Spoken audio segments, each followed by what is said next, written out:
Hello friends, welcome to RG cookery.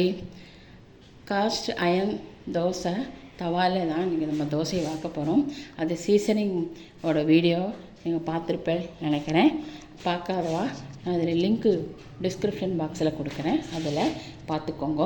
அதே மாதிரி முதல் நாளைக்கு இந்த மாதிரி சீசனிங் பண்ணிவிட்டு எண்ணெயை தடவி வச்சுருக்கோம் இல்லையா, அது நல்லா அதே மாதிரி ஸ்க்ரப்பரை வச்சு நல்லா தேய்ச்சிட்டு 2 பக்கமும் தேய்ச்சிட்டு நல்லா அது ப்ளைன் வாட்டரில் அலம்பிட்டு நல்லா டவல் போட்டு நல்லா தொடச்சிட்டு அடுப்பில் வச்சு அடுப்பு வச்சுட்டு அது தவா சூடான அப்புறமா நல்லெண்ணெய் போட்டு ப்ரெஷ்ஷால் நல்லா தடவிட்டு ஃபஸ்ட்டு நமக்கு இந்த மாதிரி குட்டி தோசையாக பார்க்கலாம். பார்த்துட்டு நல்லெண்ணெயை விட்டு ஃபஸ்ட்டு பக்கம் போட்டு திருப்பி போட்டுட்டு அடுத்த பக்கமும் திருப்பி போட்டு பார்த்தா தோசை நல்லாவே சூப்பராகவே வர்றது.